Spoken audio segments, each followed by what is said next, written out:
That looks pretty good, Max. Oh, wait, hang on. You need one of those. That looks pretty good. Tell me about that. Yeah, it looks good. Don't have one like this. Yeah? Very happy, yeah. Oh, man, listen, Max.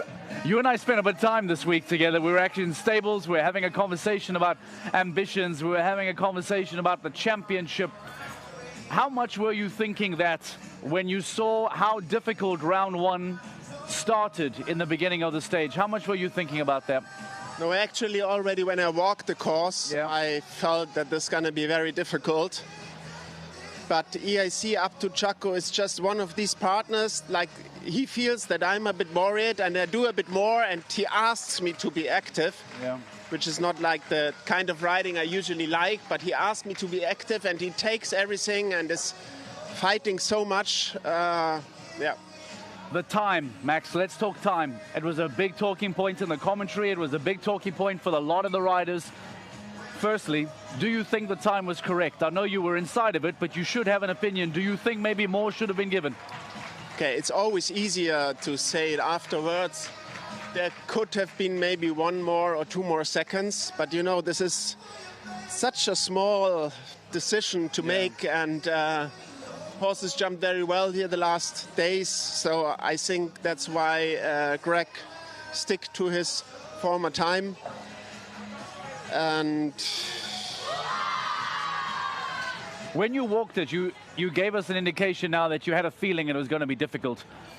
What were you thinking when you finished the course walk? Did it scare you a little bit? Were you worried about how it walked? Not scaring, but there were some things where I know that they're going to be challenging. So there were different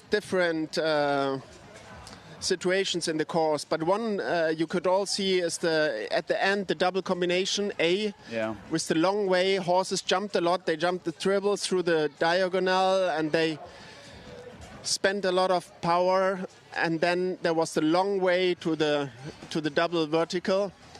And nowadays most of the courses are from distance to distance, so most of the riders are very good in riding distance, but having a fence from a long way with a bit tired horse where the engine goes a little bit down, that's for sure something difficult. I was watching you watch the rest of the round, and I want to see if maybe I looked at something correctly. You looked very relaxed throughout the entire competition. When Eduardo Alvarez Asna jumped clear, you were sitting with Christian Allmann. I saw you jump up immediately and began preparing for the jump off. Why did it change so dramatically, seemingly only after Asna jumped clear? Can you take me through that moment with you and Christian over here? Okay, I didn't realize it, but it has probably been because he's the leader of the ranking in the GCT at the moment. So for sure, we look at him, but I also look at him because I'm quite fascinated how he and his partner Rockefeller, 19 years old, incredible, huh? Jumping the whole life with him together, how they perform from show to show. So that's also fascinating for me, and yeah. Were you surprised after you walking the course and jumping it yourself that only 4 were in the jump off, or did you feel that was the appropriate amount for how you saw the course play? I think building a course is a very difficult job. Yeah. But of course, every rider, when we compete every week, has an opinion about the course. But we are not always right. But we have the opinion anyway. Sure. But I thought there be not more than 6 gears when I walked the course for myself. This is what the new championship standing looks like, by the way. And for everyone to give you an idea as to what Max is looking at, Eduardo Alvarez Asna on 162. Max Kühner on 144, and Christian Kuckuck now slightly further behind on 116. Max, that gap is not big at all. That gap is not big at all. Talk to me about now the plans for the summer, the next shows that you are targeting. What are you identifying as a real target show for you to try and put in yet another strong performance? I don't have one particular show. I think we need consistency, and we need to keep the horses happy so that they jump well. It's only half of the season, so everything can still change. And so the most important is like to keep the horses happy and healthy, so that they are willing to do this for us here in the ring till the end of the year. What would have been your perfect goal at the halfway point? I know you're a big planning man, so when you planned the season, if you said at the 50% mark, my goal is to be where? Do you find yourself above or below what you think? That's very easy to say. Yeah? If I'm on a second position and it's 50% of the season, I wish that all my horses feel really fit and are in super shape. So then I will win anyway the next half season something. Okay, Max, I have your round for you. I want you to watch your jump off round. I want you to commentate for us. Talk us through what you were doing. The first man into the jump off, Max Kühner on EIC up to Jacko Blue. This is his round, and hopefully he'll give us some insight as to what was happening as he made that jump off clear in 36.39 seconds. Right, Max, from the first fence, go ahead. What was going through your mind? Talk to us about these approaches. So here I tried to go a little bit out, that I had a really inside turn. That was quite good. Here I had a very good forward distance. I could just let him go to that oxer. He jumped it fantastic. I could still just go to the combination. I think this was important for me, the way to the combination, where I made up some time. And that was also, he turned very quickly inside. Here I had to take him back once.